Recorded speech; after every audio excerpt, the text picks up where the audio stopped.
I don't know what's going on there, but hey, everybody. Yeah, check out those gams. What's up, Howell Comics? Thanks for tuning in, everybody. We got a great show for you. It is Tuesday afternoon. I love doing these shows because it's my day off. I get to hang out with people in the chat. We got Black Rose Comics, Howell Comics, as we saw before, Jay Lee, of course.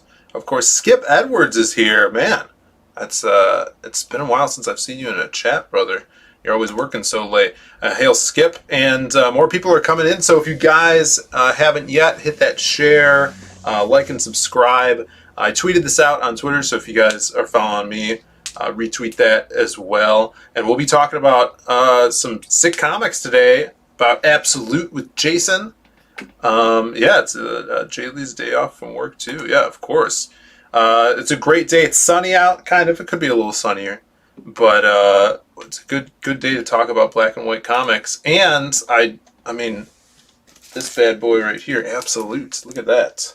I did a little refresh last night, read this again, and it's awesome. I'm going to open it up too once we get Jason in here, because he did some kick-ass original pieces in there. You know, his stuff is so cool, and I'm going to talk to him about his style, because he has a very particular style with his art. So Jason's doing everything on this, writing and art too. So let's get the guy in here himself. What's up, brother? How's it going, man?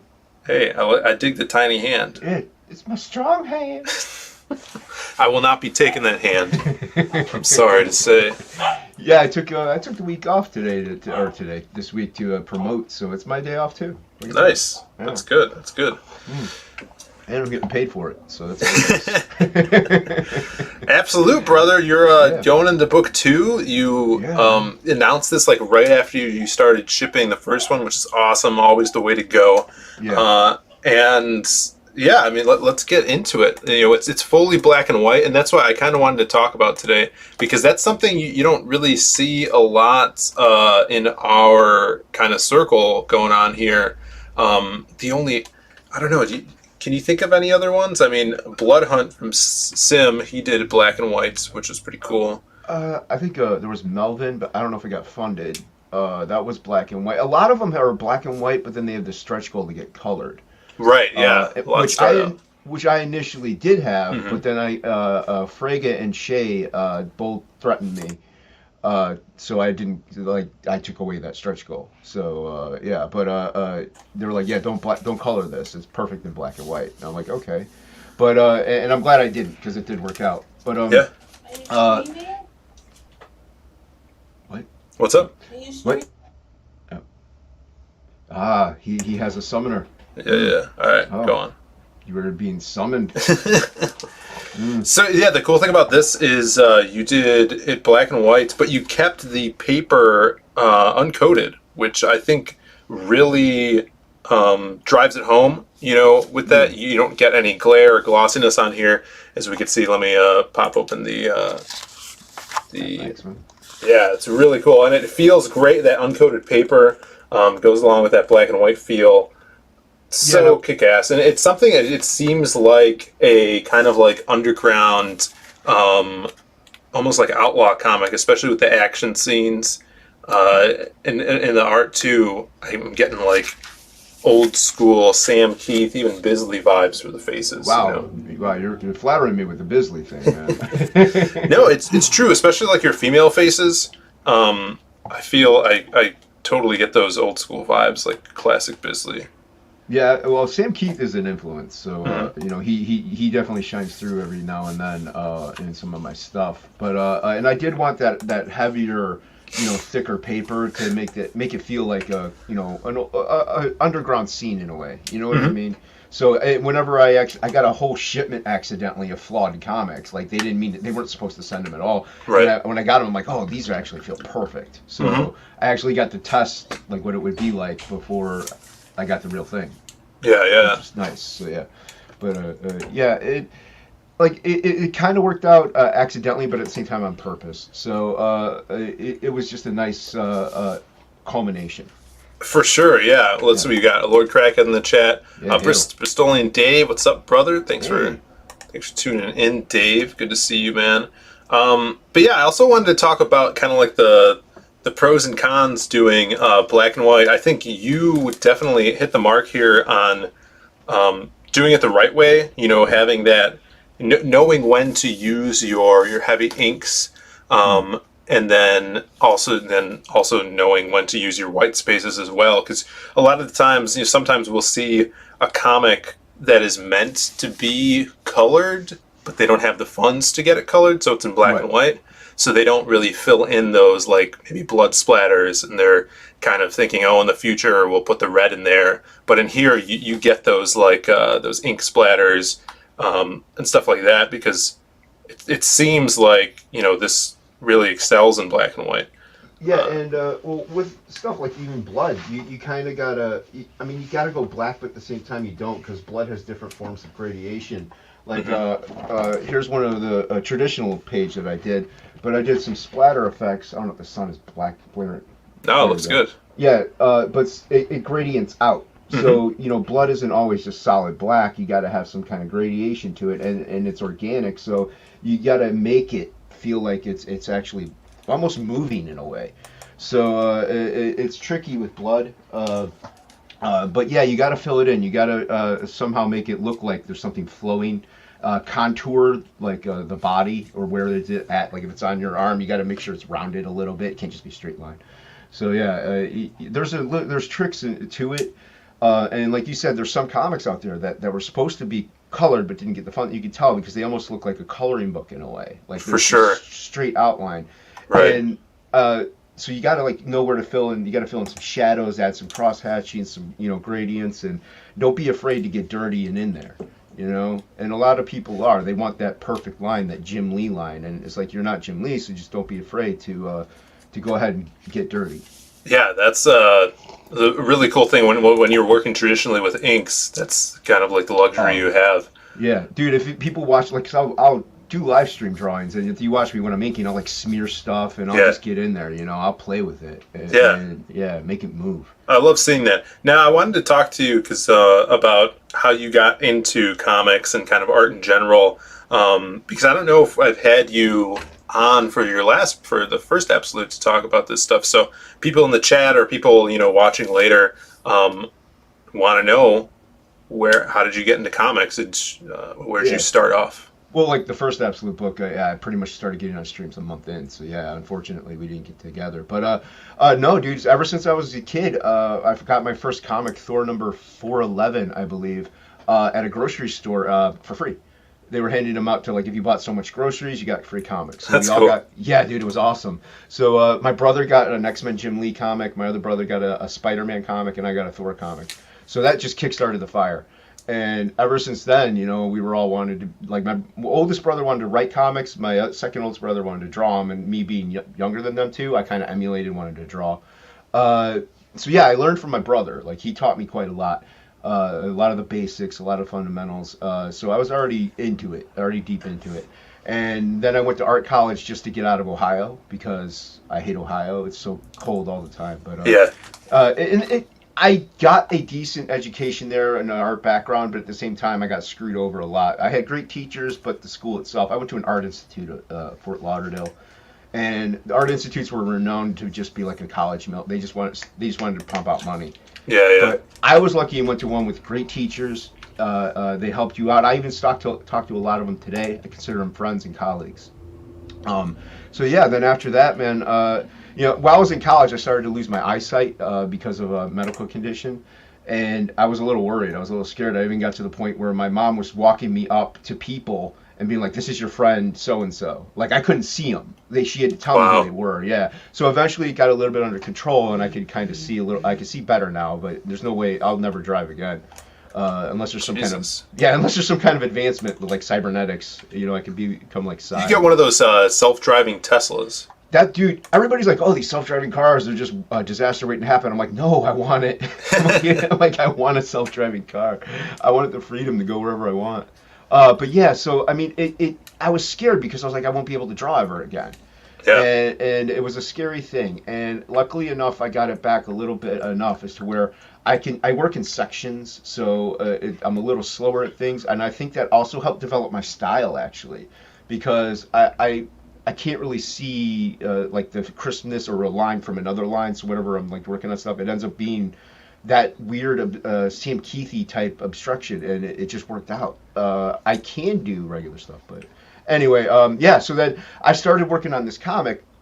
And my brother's a writer, so I was like, "Hey man, I drew a page." I'm like, "Do you want to write this guy?" And he's like, "Yeah, I don't really know what to do with it, man." So I just took off with it. I that was the first page to Absolute that I showed him, and so I just took off with it, and I started just drawing page after page, writing it in my head as I went. And next thing you know, I had 3 issues done. And then my guy at the comic shop was like, "Dude, you should put it up on like Indiegogo or Kickstarter." Yeah. Like, I don't know. I kind of want to go like Image. I idolized Image back in the day. Sure. You know. So I was like, I really wanted to be an Image guy, and you know, fit hit the shan, and everybody, you know what I mean? And then you know, like, look what happened to the industry, like the people coming in polluting it. So started watching Frege, and he was right, you know, in October when he started streaming, and I heard about CG, and it just cascaded, man. And then I was like, you know what? I guess Indiegogo is the way to go, and the rest is the rest. Yeah, I'm sure that's where we met on Frege's, because we were kind of early on in there. You know, what, 2 years ago now, or last year, or something like that? It was almost 2 years ago. It was 2019 of October. Yeah, you're right. That was when we all jumped in there. That's awesome, man. Yeah, it's really cool. And now, like, you know, you're always on stream, hanging out with people, doing art on different streams, hanging out with Luke and Christopher John, some great guys. Yeah. Now we got Absolute 2. You're cranking this out too, which is awesome to see. Let's see, we got some new people. William C in the chat. What's up? Hey. A lot of people at work listening to us, which I dig that. Comics awesome. Mate. Yeah. Hey, Darren D-Wag in the chat. D-Wagner. What's up? Eric McIntyre. Hey. Thanks for tuning in, guys. We're also going to take a look at some black and white comics that I love. And the first one I really wanted to show off is, I'm guessing you've read this? Let's see here. This is Sin City. I've given it a gander or two. Yeah, I've read this one. This is the first one. This is A Dame to Kill For. This one's A Hard Goodbye. I think. Oh, The Hard Goodbye. Yeah, that's right. Yeah. So beautiful. And I mean, you know, Frank Miller just takes the black and white. It's like after this, I'm sure everything boomed doing like this black and white noir stuff. Yeah, it did, man. And it's funny if you look at that. Go back one page. Yeah. Like if you look at this, look at how like detailed Marv is and stuff. Yeah. There's still that hard shadow there, but it's not as heavy as what it is later on. So you can tell he was kind of still working on the style of it as he was going a little bit. It's just so beautiful. He just knows what to make white and what to make black. He It's knows just so cool. He knows form. You know Mhm. what I mean? Like, look at her butt. You know, and I mean, look at her butt. Yeah. But Yeah. he knows exactly where to lay those shadows, and he knows form and how to mold it, and it's perfect. The man was a master whenever he put this out. And it was something that just this was a big influence for Absolute, actually, because if you look at the first page of Absolute, it's kind of reminiscent of this a little bit. Yeah, look at just the teeth, the white teeth. Yeah, dude, That's he beautiful. He knows what to leave out and what to put in, like you said, and it captures emotion, and like there's no background, and yeah, I know people sometimes are like, oh, you don't draw backgrounds, but no, there's a reason for it. You're focused on the characters, the moment, the passion. Yes, You know what I mean? and even like no narration on some of these pages. No narration. You know, just one box. You know, especially during the beginning here. Yeah, he did Silent Night, Deadly Night, which had no narration in it at all except the very last page. So yeah, I mean, he's a master, you know, and there's definitely a big influence in doing Absolute. Yeah, And very that's- cinematic with this zoom out shot. And I remember, you know, in the movie, they totally just basically took this panel from panel. They took it panel for panel. They did the smart thing, unlike a lot of comic book movies. They did a smart thing and used the comic book as a template. And I get it. Some people want an original story, but you don't want to mess with the IP. And this was, I loved the first Sin City movie. It was just, Me too. I followed it. You know, I followed it. Yeah, panel for panel. I'm like, this is perfect. Yeah, even the sound effects here, the siren, it's so cool. Yeah. Yeah, him So- getting ready. Yeah, dude. Yeah, this book was beautiful. I actually I have a little show called "Excuse Me While I Whip This Out," and I actually did. I just take a random comic out of a box, and I took out the graphic novel of Sin City, and I looked over it. So yeah. Oh yeah, it's it's beautiful. It's great Gorgeous. stuff, man. And like I really wish I can get these kind of brush strokes and stuff like that. He knows what he's doing. Granted, he's been in the industry forever, Mhm. but it's just it just captures that raw emotion, and that's what I like about black and white. You can capture something that you can't do in color all the time. Yeah. You know, there's a little more mystery to it, and it's just perfect. Then we're getting suggestions here. Al Gargoyle says Bernie Wrightson, James O'Barr, yeah, some of Yep. the best black and white stuff Oh, yeah. coming out from then. I Yeah, know another one, Jim Steranko did some awesome noir books, black and white style too. Yeah. There's a lot of old school like stuff that's black and white too. Mhm. But The Crow was also another influence for Absolute too. Oh yeah, I love the Yeah. Crow. Yeah. So just on it like artsy, man. It's so Yeah. artsy. And see, like the bottom of the foot, like the soles of the shoes, they're white. The rest of him is black. That's great. You know what I mean? Usually Yeah. it's the opposite way around because the Mhm. feet are usually underneath everything. So Right. it was just that's a perfect decision right there. And people aren't going to look at this and be like, wow, look at the soles of his shoes. But whenever you capture the whole thing, you accidentally see it, and it's Yeah. just perfect. Yeah. So kick-ass. Yeah, so I wanted to show this off. This is one of my, favorite Yeah. black and white comics, just the artistry of it, and it's a pretty big series too. So Oh, yeah. I know they have like the collected edition. It's like the big mother effing Sin City book or something, and it's Yeah, just this something. huge hardcover. Will Perdomo might have it. Who knows? Yeah, I'm He's sure. got, like everything. I'm sure he's got the omnibus. I'm sure he does. Man. Crackhead's heading out. Yeah, thanks for tuning in, yeah, man. Lord Crackhead, man. Yeah. Thank you for tuning in. Yeah, but let's jump into Absolute. I want to talk about the first book a little bit because I just reread it last night. Yeah, thanks, Just reading this really tells me that you read comics, just because you're doing every panel layout in here. Like, you don't only do like a 9-panel grid, which, I mean, is right here, classic 9-panel grid. But let me find the page because you, I'm pretty sure you bumped that up to like, what is it? Oh, dude. How It was many like- it was- panels? I think it was like 20 or 24 panels. Yeah. Dude, it's so cool, man. That's like a risk, and it worked out. Perfect for action. Yeah, and that's what I didn't want it to be a talking page. I Mhm. wanted it to be an action page, all cranked up a little bit. But I had to get in tight fights, motions, tight scenes on what they were doing, and I couldn't capture the whole body in a couple of them. But I was like, after I was like halfway in, I'm like, what am I doing? Like, this is a horrible decision. I think you pulled it off, man. And I mean, Thanks, it definitely, when you're doing this stuff and creating anything, it's fun and scary to take risks like this. Yeah. But it's like, hey, man, you did it. It's cool. And like you can't show this like even the middle of it where they have I have the one eye and the other eye. I couldn't have like both, like I had to make it that way. I couldn't zoom out of a face or zoom closer in. It had to be the main girl and then her opponent. It had to be like every other panel pretty much had to be another person, another way. I had to delegate it. I redrew panels so many times. It was ridiculous. And then I love these bottom ones with the music, thanks, man. the whistling. Yeah, she's whistling. Yeah, it's great. Yeah, so yeah, it was fun, but at the same time, because I had to get some background in there too, so it was challenging, man. And I like challenging myself. I don't want to do the same thing over and over and over, and just get too comfortable with things. I even did that with the second one, so well, not that many panels, but I mean, I'm doing challenges. I'm challenging myself. That's how you grow. And it's fun to see that as a reader and be like, oh yeah, this is really cool. It's because I could tell you're challenging yourself. Another thing that I love in panels is this kind of like one big panel split into three here. That was really fun. I love seeing that in comics. But just your use of page layouts and paneling, you're not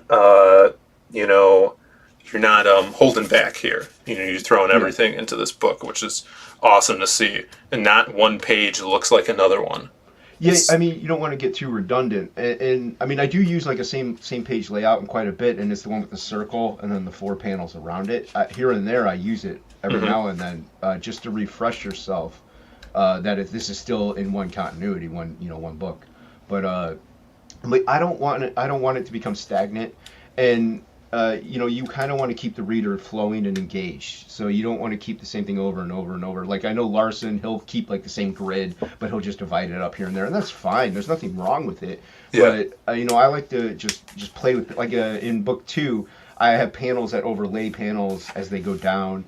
And you got to get that form right. I have L-shaped patterns and they invert. No, it shows you're not half-assing it and you're not being lazy.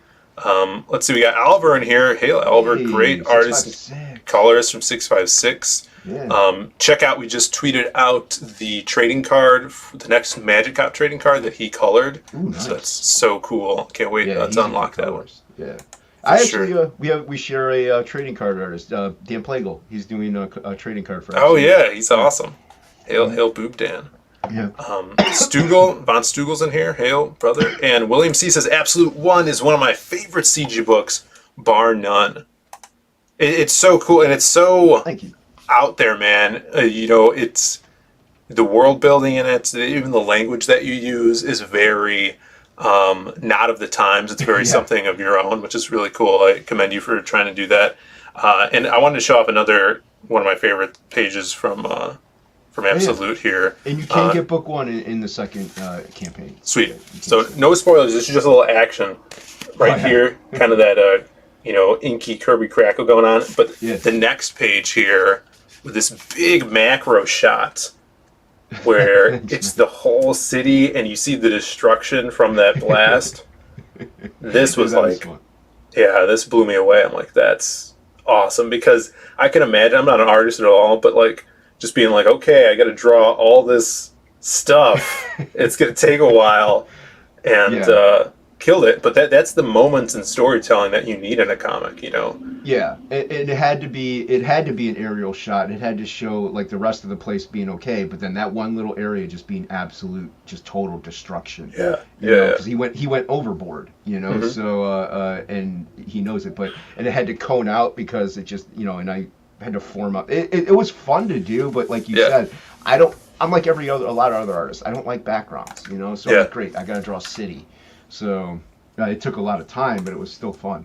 Yeah, it was one of my favorites, because you need, as a storyteller, you want that beat. You want those key moment beats, and that's like a pause in moment and a pause in time. Yeah, it's the resting after a fight, and it's just like when everything's still almost, but you can kind of hear like a leaf fall or something like that. Yeah, exactly. That's what I wanted to capture. It was perfect, man.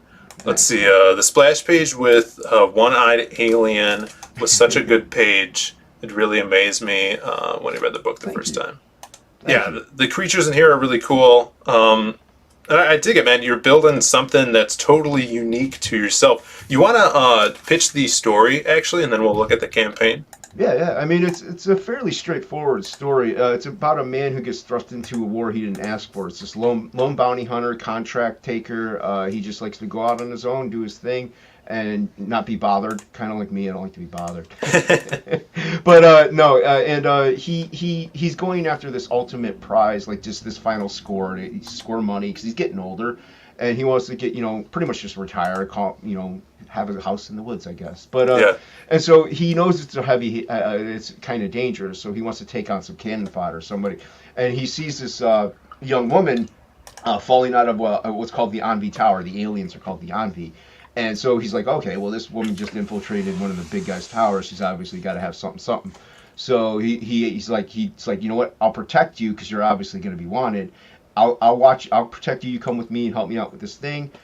We'll even. And so she agrees reluctantly, but and it just goes from there because she's actually out to take down the Envy, and he just wants to get this thing and retire. So she kind of steers him towards the other way of like taking down this, just because they're all after her. So he just gets accidentally thrust into this whole thing. So yeah, that's the second book. The first book ends off on a cliffhanger, and this one picks off a little like it takes place afterwards, but it still takes place after the cliffhanger. So yeah, and that's where we're at with book 2. Yeah, this is something that's totally unique. I love what you're building here. The relationship between the old man and the chick is really cool. It builds over time. It's not like instantly happening. How many, because I couldn't tell while I was reading, but how many pages is the first book? The first book is 46 pages. Oh, cool. Yeah, there's only that one filler of the page divider. Because I initially drew them as 23 page. They were going to be floppies, like just regular floppies. Mm-hmm. And things happened, so I just made them into one, and it just worked out with the way the cliffhangers worked and the story to be one solid novel.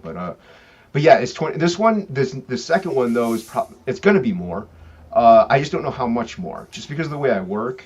It's going to be a maximum of 60. Minimum of 46. Wow. Awesome. Yeah. Yes. And it's still the same price point either way. Kick-ass. Now let's go through some of the art here for the second one. We got new characters in this one, new villains, like this guy here. Yeah, that's he's known as the Rat. He is so cool. Yeah, he's an interrogator for the Envy. And you'll find out why he's called the Rat in the first couple pages. And look at the poses. He's not just standing there, right? He's like in a power stance, like he's gonna, a freaking death metal band. It's gonna shred some. That's what I was going for. That's so cool. Larger than life, even though he looks very short. Oh, he is tiny. That's so cool. Yeah, I love this character here, the samurai guy. Yeah, the samurai priest. Everybody is really fond of him, and he will have his own book later on. His action in the first book is so cool. Yeah, let's see this variant. Here's the samurai priest Max homage cover. That's awesome, dude. When I saw this, I was like, dude, that's because I'm not a huge fan of homage covers, but this is so different, but it gives you that vibe of the Max, and cover that it's like, oh, this is perfect, dude. This is so cool. Yeah, and it worked out with him too, especially with his quote unquote power set, because they have powers. He can enhance his strength, not like Hulk-wise, but he can absorb the energy and the chi and the molecules around him in the atmosphere and enhance his strength and live off of that even for quite some time. So he can get a little bigger. So it's like, oh, that works out perfectly. And I love like I said, I love Sam Keith and the Max. So. Yeah, so cool to see that because it's not something you see homaged often, and that's the issue I have with those style of covers is it's like, oh, it's overdone. But yeah, like the 300 issue of Spider-Man just killed. Yeah. Let's see. We got Red Ringo in the chat. What's up? Thanks for tuning in.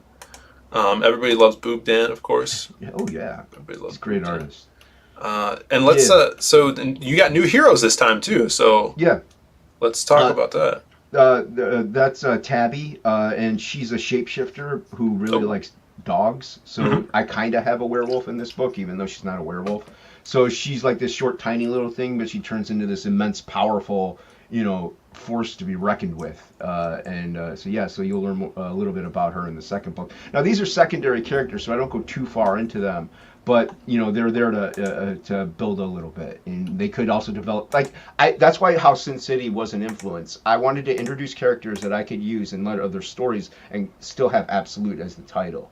So like Samurai, I said, Samurai Priest, he's going to have his own book eventually. He became a fan favorite. So that's what I wanted to do, and hopefully Tabby can maybe even be with him or something, or another character. So yeah, and I had fun making her, coming up with her. I wanted a little kid that became something stronger. So yeah, no, that's a cool aspect. You don't see that a lot. Yeah. I mean, these pages are so cool. You're putting so much into the backgrounds and just the detail in this. And another thing that I dig about your art, black and white style, is you make it so you can discern everything from each other. Whether using that kind of like ink smudges or ink wash here, the things that are in the background, are in the background, and you're able to push the foreground objects to the front of the page. And I see a lot of the times with comics that are in black and white, that can get muddled. Or even if you look at some art that's eventually going to be colored, they kind of rely on the colorist to push the depth to the page. But here you've nailed it, so you don't need any of that. Thanks. Yeah. Things that are closer have a thicker, heavier line. They have a heavier layout. They're closer to you. I mean, in real life, nothing has a line, but you want to discern the size of it. So you want that thicker line and that heavier weight. And even though you have that thick line, if you taper it a little bit and then make it bigger again, it gives it some kind of movement. So it's a little technique that people can do just to spice things up a little bit, and it's a very just undiscernible thing, but it just makes things pop out. And this like the first half of Absolute 2 is digital. The second half is maybe 20% digital and then 80% traditional, mainly because of my vision. So yeah. The second half are traditional pages. This one actually sold. So. The second half, there is purchasable pages. So. Awesome, yeah. It's great to have that original art there for the fans and stuff like that. Yeah. More kick-ass pages, man. So Thanks, cool. man. Paneling's really, I dig that because like this panel here breaks off to the edge of the page. Yeah. That's fun to see. Yeah, I really dig your layouts, man. Really interesting stuff going on here. And again, here, like with her, I know you showed this page on camera, but the hair here and even her face reminds me of some 90s Bisley Lobo stuff where the hair is just black. I remember one of the characters in Lobo, she's a hairdresser and his like bail bonds chick. I forgot her name, but he has like a weird love interest with her, and she has like big kind of like beehive hair. I think I've seen it. Yeah, Bisley would just like have it just black, or the colorist just would paint it one color. Yeah. With no tinting or any variant. Yeah, originally I did have highlights, like just the highlight shimmer or something in her hair, but I started blackening it out fully, and it gave it a sort of just own movement, its own entity. And I was like, this is cool. And also I could add a little white for blood splatter, and it just makes things for sure. It's fun stuff. So cool. Yeah. This crazy alien. So we're going to have some more alien fights in here? Yeah, there's going to be more alien fights in here. Things are going to culminate and escalate. So yeah, and you can see him the alien getting ready for combat because he busts out his other two arms. They go forearm. They go forearm mode whenever they get ready to fight physically. There you go. Got some Goro action going on. We got the cover here, which is so sick. Thanks. And I have it. I have the original here. Juicing up. The original right here. Wow. Which is still for sale. That sun is brutal. I gotta get darker curtains. But yeah, this one is still for sale up on the page. And you get everything with it. But yeah, so this one is, like I said, maybe about 20% digital, 80% traditional. You got like one of the aliens, just withering and like exploding and stuff. He's bursting out of gore and guts. Yeah. Being triumphant. So yeah. Kick ass. So we got. Sorry to interrupt, man. The reason why he's called the Old Man is I never say his name throughout the whole series. The only way you knew his name is if you signed up for the mailing list on the first campaign and you got a trading card. That's it, though. Otherwise, that people don't. There's going to be another trading card of him if we hit a stretch goal. That it won't have his name, but you'll at least get a trading card. Yeah, oh, that's awesome. Yeah, I love the mysteriousness of it. Yeah. We got Leroy in the chat. What's up, Hey, Leroy? Thanks for tuning in, man. Yeah. And here's this badass cover here. Now, Thanks, man. yeah, this is so cool. And this was, I pulled up kind of like the Max piece that you were homaging. Is this the Max one? Is this the first Max? First Max issue, yeah.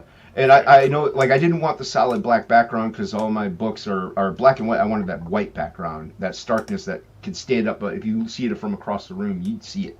So, yeah, I think that was a great choice there, having the white background there. Thanks. So cool. Yeah, I can't wait to see more action with this guy because, like I said, his action in the first book was so cool. Really killer stuff. And I want to see his powers, him use his powers. Yeah, he does. He uses them. Like they all have these little weird power sets from alien experimentation and Fallout, and then people having children, babies from then on. Yeah. They develop these flaws in their DNA, so to speak, that gave them powers. Yeah. That's awesome. Thanks. Yeah. So let's go through your perks here. Oh, actually, let me do this and we'll watch the video. Is that cool? Oh yeah, that's fine, man. Let's do that because we haven't taken a look at the video. Kind of explains some badass stuff. It got a nice, awesome voiceover by yourself, right? Yeah, and there are parts where I probably could have amped it. I'm not a video editor, but I did my best. This is the second try at it, like editing of it. So I'm like, I don't want to do it a third time. Let's see here. Let's see here. Our heroes are captured and tortured for information, prodded and probed by the enemy horde to reveal the secrets of the Tumulti and secure their position as the ultimate species. Will they survive? Will the joining of two new heroes help them overthrow vicious Andi overlords? Will their heroics save the planet? Find out on the epic conclusion to Absolute. There it is. There it is. Yeah, that's kick-ass, man. Thanks, man. And I mean, I feel like right now when people think of black and white comics, in CG and stuff, I think this one rises to the top. Definitely stands out. Everybody, especially since the last one came out, people have been raving about it, and even through just word of mouth, others that haven't backed the book originally, they're like, "Oh, we got to get on Absolute 2." You funded in the first day, which was kick-ass. Wild, man. Yeah, it was so cool. Crazy day. Yeah, everybody's been the response has been very immensely flattering. I'm overwhelmed. So yeah, it's great. Let's see. It says we got a Red Scared. So you could start your own ASMR channel with that sultry voice. Hey now.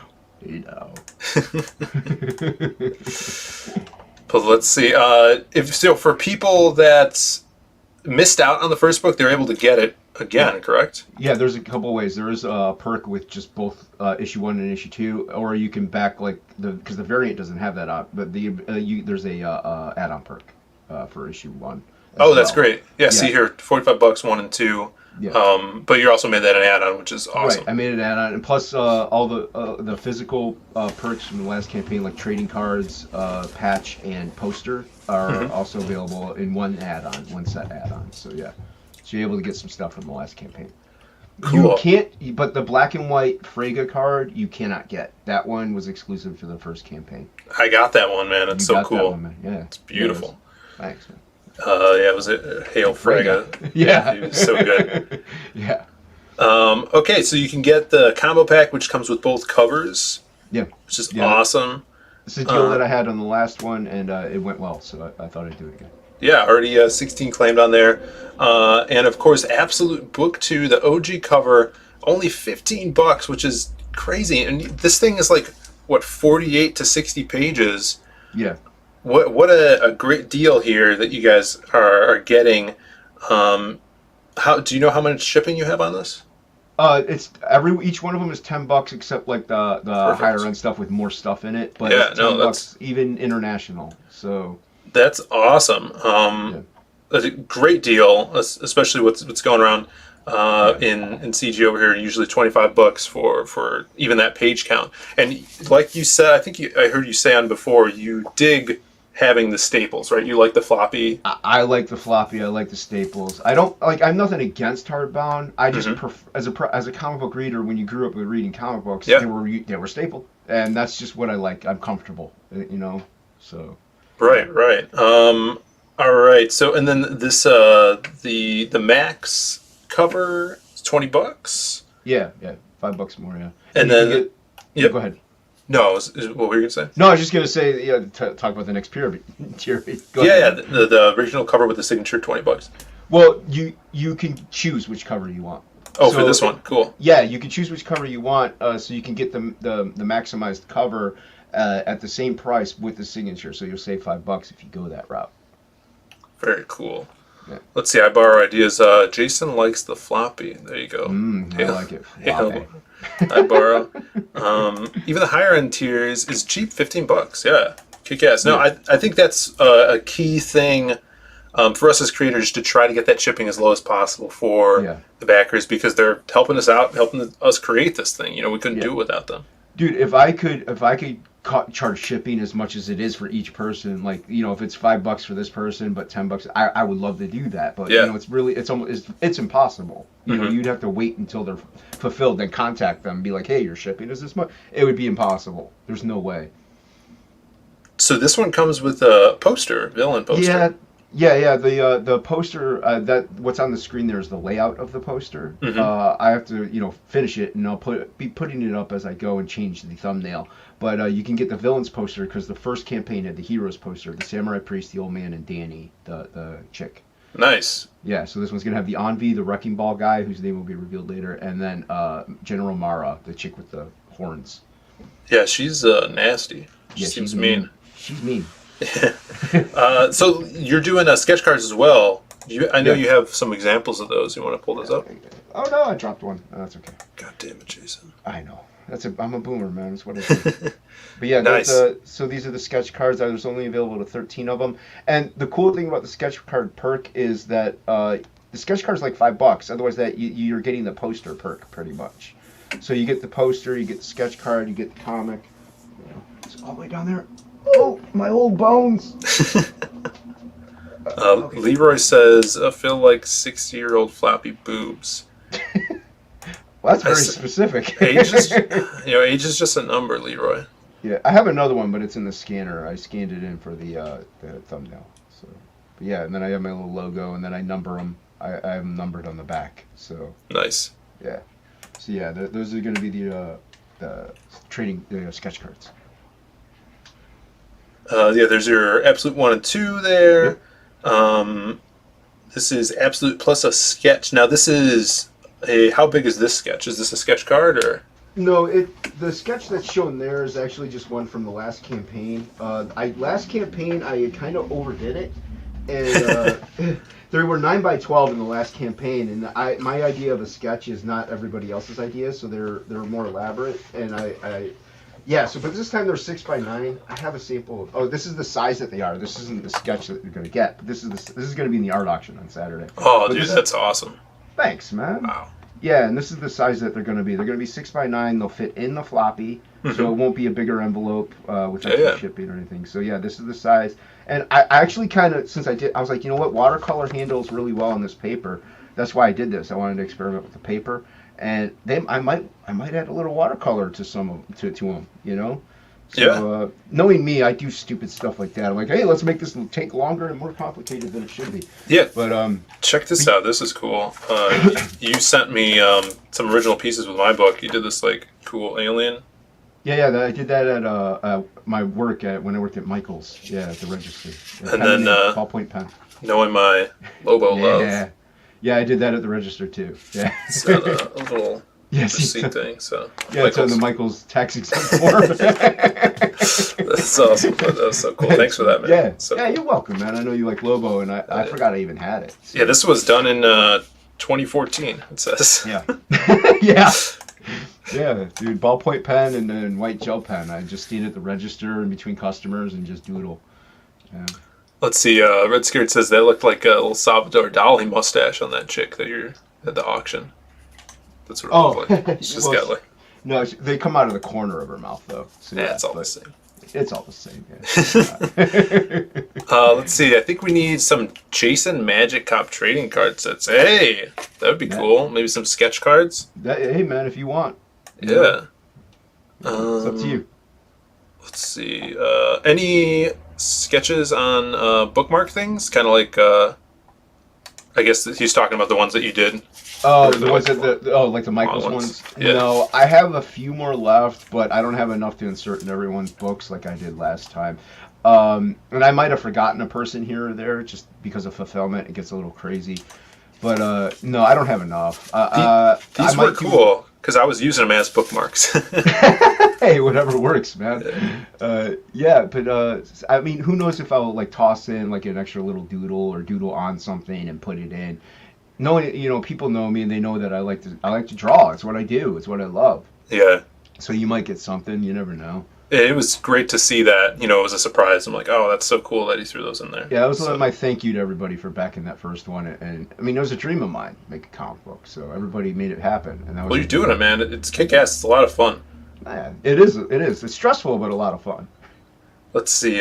Interior art as well, 125, which is killer. So these are like pages? Those are the digital prints. Because I have digital pages. Okay, so cool. These are the one-off prints. I do add live ink to them though. Cool. Yeah. So if you like, I won't re-ink the whole thing. But if you don't know like how to do the pressure, my pressure like for pen and ink and stuff, like obviously it'd be fake. Plus it comes on my blue line. So, like I said, if you get a low-res version of it, then obviously it's not real. But, and I do little things to make sure it's mine. But, yeah, these are the one-off prints. I sold a couple of them last time, the splash pages, and I think a cover, actually, I gave to somebody because only a couple people backed the last one, and I'm like, you get cool stuff. So, yeah. That's a cool option. Yeah, you get everything else, too. Something different, too, that not a lot of people are doing. Yeah. And here is the original art, interior art. So these are like pages. Yeah, those are the traditional pages. Yeah. So I have somebody's getting that big splash page that's on the campaign. Yeah. That one's you don't get to pick, but they were the first one. So I'm like, you get this. Yeah. So you're getting it. Thank you. So yeah, but I wish you could pick, but I don't have them all drawn out, so you can't. There's no way. Yeah, if you guys love original art, this is a steal. $250. You get this plus the book and a bunch of stuff. You get everything. This is everything as well. Trading cards, interior art, original sketch, the Cyborg Valkyrie trading card. That's kick-ass. And both books, the original and variant cover, plus the villain poster. What was I going to say? What were those tiers again? Because something popped in. Oh, the trading cards. The 3 trading cards. Yeah. I'm doing that's the Dan Plagle, Christopher John, and Luke Aglia. I can never say his last name, and he'd kill me to hear that. Death Metal Hero. Everyone knows it was Death Metal Hero. So those 3 are doing trading cards for me. Now, everyone gets at least 2. Mm-hmm. So which one is completely random, though? So you're going to be missing one no matter what, almost, unless you back like 18 times. You obviously might get them all. But This is the way to get all 3 guaranteed. So otherwise, you got to like try to find the other one or buy it from somebody or do something to get the other one. So this is the only way to get all 3 of those trading cards is to back the higher tiers. And then this is the highest tier right here, 500. This is the original cover art. Yeah. Which is so cool, dude. Thanks, man. Right the Max one sold. So. Damn it! There it is, sold. Yeah. So yeah, that one's sold. So that one's still available though. So yeah, and you get everything in the campaign as well. So. Awesome, dude. This is a kick-ass campaign, man. Thanks, man. Let's see. Got to stick up someone at FanFest. Oh yeah, for buying this stuff. Let's see. I'm going to have to mug someone for the 3rd card. That's what he's talking about. Yeah, I mean, or just find somebody that backed a couple times and get the card. Total weeb tactic. Oh, getting that shade from Leroy now. Well, you know what? I'm going to be on his channel tomorrow, so we'll have You it. get out. him. Yeah, you Yeah, guys you can get him back. Yeah, we'll get him back. But guys, the link is in the description. I'm going to throw it in the chat here too, so you guys can run on over and check this out. Back it, support Jason, because this is a sick world that he's building here. Thanks. Back absolute. It is in the description and in the chat. If you guys also want to check out some of my work, which you can get right away, the Lost Pages is still shipping, and we actually have a black and white story in that one too. Yeah, dude, Silhouette. Yeah, I love that, dude. I love that book. It's a great book. Everybody go get it. Thanks, man. Yeah, it's fun to do. I can't wait to do more with this character too. I wanted to show off some of this too, because since we're talking about black and white work, Maxi Dallo did a killer job here. Very inky, like Yeah, he just dude, I loved it. spills the ink on the page, which is so fun. And he captured this character, because this character before we've had him for a while, and he was just like a guy that was just like paint bucketed black, you know. And we're like, oh, this guy would just be like a shadow man, but he just took him to the next level and made him. It's almost like he's vibrating in a way, like, you know what I mean, like he's in between like shadow and light at all times. Like that's the vibe it comes off, and it's just great. I love it. Yeah. So fun to see. And this is going to be the next book we're doing, is going to be a Silhouette kind of solo book that has cameos from the other characters in it. So working on the script right now, but really was kind of like studying your work on the black and whites to kind of capture that for the next Silhouette stuff. Yeah. And we did kind of like the zip tone stuff here too. Yeah, I got little bit of. I got to do some of that actually after I upload the pages and do some digital stuff. So, yeah. It's fun. Like I would actually go in and add some of the zip tone in Clip Studio. Oh yeah. After the fact, and it just makes things pop. You know, It does. Another way to separate the background from the foreground here. Yeah. And I loved this panel here, where this was like totally Sin City with this chick. Yeah. You know, Yeah, black, tear down the face. Yeah. Great It's stuff, man. just I love this story. Yeah, this one Thank you so much. and the Masquerade were my two favorites. Nothing against the other two. I like the other two, but those two just stood out for me. Some fornication here. So You need a little fornication in the alleys. Yeah. So go check out the Lost Pages if you dig the black and white stuff. The Silhouette is the first story in there, and in the bonus book too, he has a story as well. And check out Absolute. And if you guys haven't yet, go check out the Magic Cop 2. It is get the Magic Cup. There it is, the Magic Cup. Definitely more vibrant. This is like the colors make this story. You know, you want those vibrant colors. So to hit those 80s. So yeah, if you guys haven't backed Magic Cop, it is. I think it's got like 5 days left. 6 days left to the first 30 days. And then we'll be taking stuff down, adding some stuff in here to bring people back. And as always, we do these sketch cards, so I think we're gonna have to get some from Jason, because we're selling out of these really quick. Sure thing, man. Oh, and Art T. Bear is gonna be doing a sketch card for us. Dude, I don't even know how you get in contact. Like, I've emailed, done everything. That man, it's impossible to get a hold of. Yeah, he just moved to Texas. I know, yeah.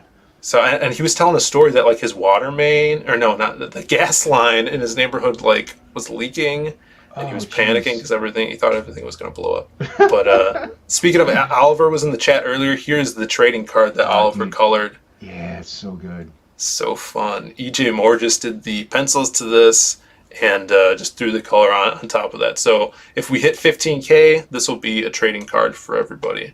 That's cool, man. Let's see. We'll go back to Absolute here. Bristolian Dave says 4.5K, awesome, well deserved. Thank you, Jason. Yeah, 5K. We hit the first stretch goal, so we're virtually there almost. You know, just a few more backers. So yeah. Let's see what else we got in the chat. Yeah, Oliver in the chat. There we go. Yep. I haven't read it this one yet. I got distracted with Invincible.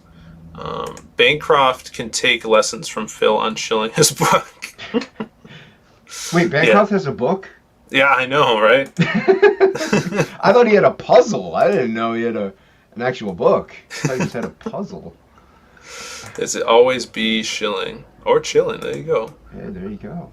Another question: how often do you have to remind Bancroft to do this to his book? Yeah. I always try to keep it to like the end. Yeah, that's the one to do it. Yeah. Yeah, to shield it. But Jason, it's been an awesome time. I'm glad we were able to go over this book and some cool black and white comics because I think that's a awesome market. You could explore different aspects of arts with just black and white, and it kind of leaves the color to the imagination of the reader. Well, not only that, I like colored books, but nowadays especially, people overblow it, and you lose line art. And this, like with black and white, you get to see the line art artist really shine. So I like black and white. Yeah, for sure. So guys, look out for this. I know you're going to be on Leroy's. When's that, tomorrow? Yeah, tomorrow at 7 p.m. Eastern. Yeah. Awesome. So go sub to Leroy's channel. Yeah. And look out for that show because those shows are always fun. Yeah, I like Leroy's shows. Until next time, guys. Thanks for tuning in, everybody. If you guys haven't yet, subscribe, hit the like button, and we'll be back maybe tomorrow with another stream. Gonna get someone on, and we'll see you then, everybody. Take it easy.